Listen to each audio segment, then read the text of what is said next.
The United Nations has announced their open source principles. And they announced, along with these open source principles, they are proud to announce that the Open Source Initiative is the first organization or person or anything to endorse the United Nations open source principles. And here's the great thing, no one seems to care. Like they just completely failed to get anyone at all interested in any of this. The United Nations couldn't get anyone interested. The Open Source Initiative was like, hey, everybody look at us, and no one looked. And you're wondering like, oh, this is I was first time hearing of this. I'm like, yeah, I know. You'd think, oh my gosh, the United Nations. No, that no one cares. No one cares. Oh my gosh, look, a fraudulent open source organization partnered up with a international terrorist organization that people care less and less about all the time, and no one cares. Okay. Bonus. These open source principles are like an open letter. I'm going to read it to you now because it's really short. And you can sign this open letter, right? So you can pledge your support and endorse it like the Open Source Initiative did. In order to do so, the only way that you can support the Open Source Initiative at the United Nations is with Microsoft Office 365. The closed source, it's for Microsoft. It's too ridiculous for words. I'm just going to read a little tidbit to you now. The United Nations Open Source United community and the Open Source Initiative today announced that the OSI has become the first organization to officially endorse the UN open source principles. Open Source United is a community of practice established by the DTN, works to advocate open source technologies throughout the UN agencies. It promotes collaboration and scalable solutions to support the UN's digital transformation. Is there anyone who needs to do a digital transformation in 2025? Like, remember in the 90s when we needed a digital transformation and we had to move from paper to digital? Is that still a thing in 2025? Like, who's doing a digital transformation nowadays?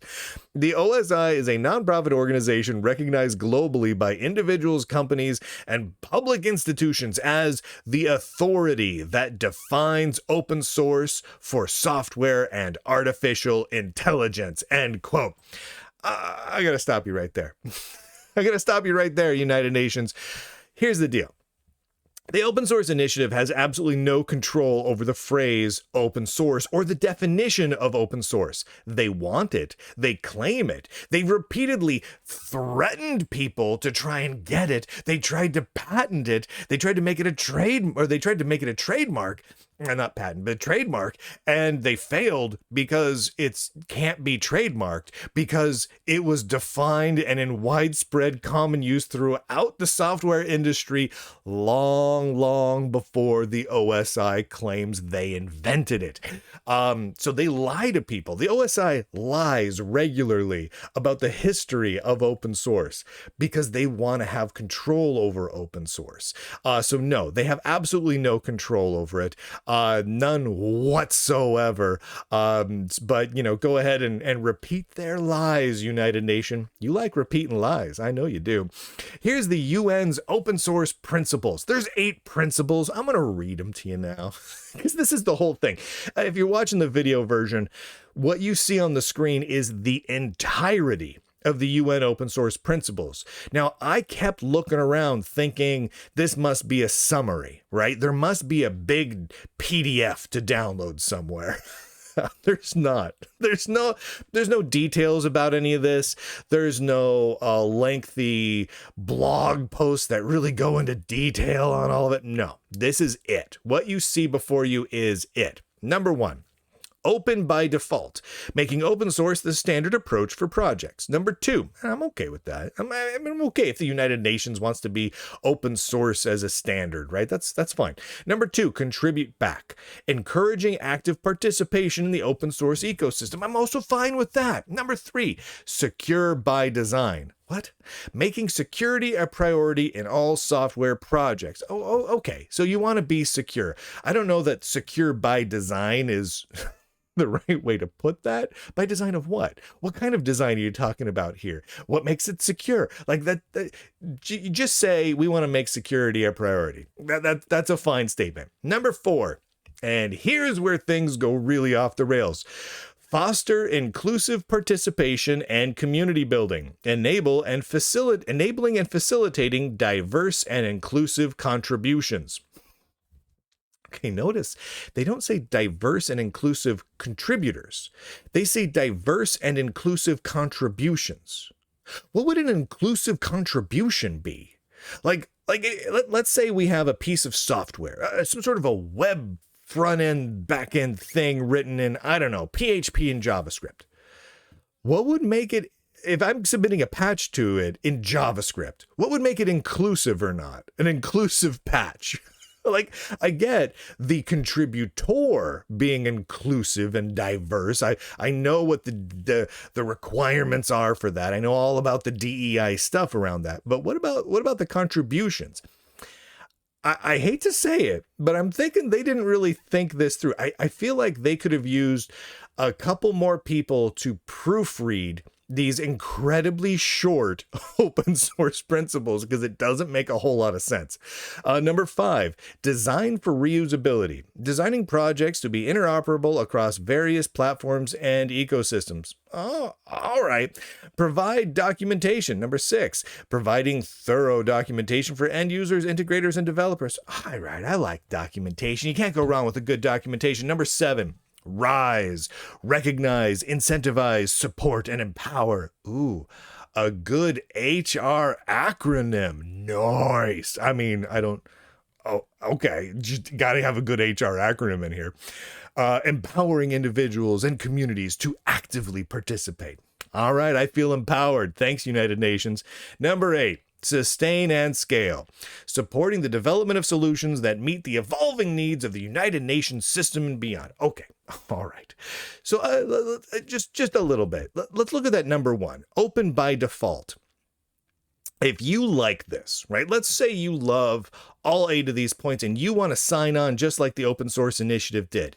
You click a link over at the United Nations website, right? Over at the UN's website, and it takes you to this page. The United Nations Open Source Principles Endorsement. Please fill in this form to submit your request to endorse the UN Open Source Principles or to take an active part in the next steps. You click a little Start Now button, and you'll notice down there at the bottom that it's powered by Microsoft 365. So open by default, the very first thing that the open by default open source principles links you to is closed source Microsoft 365. The only thing they have to point to is a web form that's hosted by Microsoft. I feel like you can't really make that up. I mean, that's like it's very much a Babylon Bee sort of a thing. It's like okay, United Nations creates open source department, runs entire thing on Microsoft Windows Server and running Microsoft Office 365. Like that'd be the parody, right? That's the bit of satire, but that's the joke. And they did it. They did it. Kudos.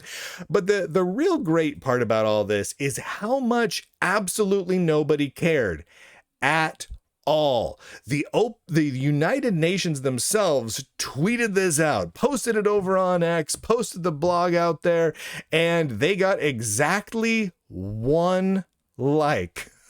1 human being clicked the little heart button. 1. Literally, if I go to X right now and type the word all lowercase FART, if I type fart on X, I guarantee you I would get at least 100 likes just by typing fart. And I'm nobody special. The United Nations themselves posted how great this is. Big news, everybody, they say with a huge exclamation. This is their big news. Big news, exclamation point. The Open Source Initiative is the first to officially endorse the UN open source principles guiding global collaboration and innovation in open source with a little light bulb emoji. Great job. Join us in supporting open, inclusive digital solutions. All right. One person liked it. The open source initiative did slightly better. They've posted it. They keep posting it because no one takes the bait. No one's interested. But they managed to get 16 people to like their first announcement of it. The OSI endorses the UN open source principles with a link to the blog post about it. And they got was it 16? Yeah, 16 people clicked that heart. 16 people. That's all. I mean, there's more people than that work on the open source initiative stuff. There's probably more people than that work at that particular office at the United Nations, which means that the people that worked on this announcement couldn't be bothered to click the like button. That's how the people themselves weren't interested. Right? The United Nations wasn't interested. The open source initiative wasn't interested. And nobody else was interested either. If you go over to the open source initiative forum, they announced this 9 days ago. 2 people have clicked on the heart. Where they've said, yeah, 2 people were like, yeah, I love this. That's crazy. 2 people. There's a board of directors of what it is, 6 or 8 or whatever of people that are on the board of directors for the open source initiative, not including their staff, which is just a couple people, and all the people who are actively involved and the paying members and everything else. 2 people were like, yay. It should also be noted that I clicked a whole bunch of other links in their Office for Digital and Emerging Technologies at the United Nations, trying to see what they were about, trying to find more information on this, and several pages were just access denied. You are not authorized to access this page. Over and over again, I kept stumbling across this. There was just astoundingly little information about what they actually do around any of this. But there you have it. Now, this is just kind of the latest in an effort for the open source initiative to grab attention. And I gotta say, it's amusing the heck out of me. They've been trying to promote the idea of an open source artificial intelligence definition for a while now. And the crazy thing is, the open source initiative, right, they don't control the phrase open source. They pretend like they do, but they don't. And they tried to, and they threatened people to let them control it. And it didn't matter because they can't control it. But they really want that AI definition now because they want to stay relevant. And they're funded by Microsoft and a whole bunch of other really big mega firms, right? Big tech companies fund them. So they hired an anti-racist, decolonializing activist. This isn't even a joke.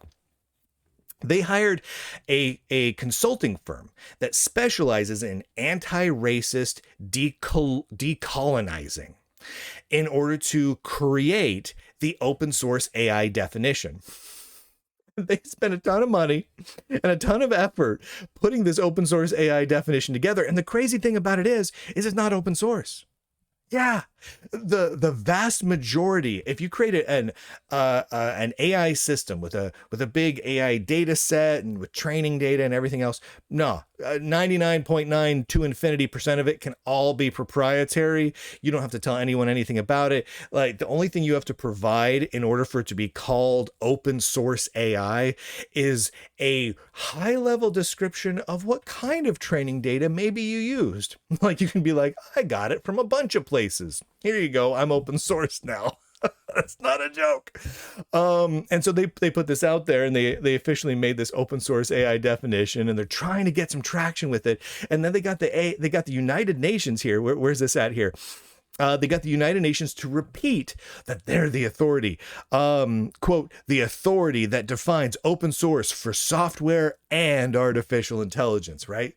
So now the open source initiative kind of conned the United Nations, which is weird, into lending some sort of credence that the OSI has some authority over either open source software or open source AI, which they have no authority over either, but they're trying real real hard. Thank you to the Lunduke Journal subscribers for allowing me to laugh at both the open source initiative and the United Nations. I probably made a few statements in this particular show that made someone cranky, but that's okay. I don't mind. But thank you. Go to lunduke.com, click links there. You can watch and listen to the Lunduke Journal just about everywhere. YouTube, Rumble, X, Locals, Facebook, Patreon, Spotify, Substack, iTunes, Fountain, just a podcast RSS link. It's just all over the place. Choose whatever you like, right? Watch, listen, read, wherever you feel like. You know, it's up to you. I don't like to put constraints on you. You go ahead and enjoy it however you want to enjoy the Lunduke Journal. Spread the word, and thank you to all of the subscribers who make it possible for me to do this without any ads, without any support from big tech, without any sponsorships from the likes of Amazon and Microsoft and IBM and Oracle and everyone else. Certainly not the United Nations. This episode of the Lunduke Journal brought to you not by the United Nations. And with that, ladies and gentlemen, boys and girls, nerds and nerdettes, all across the inner tubes, I do declare, end broadcast.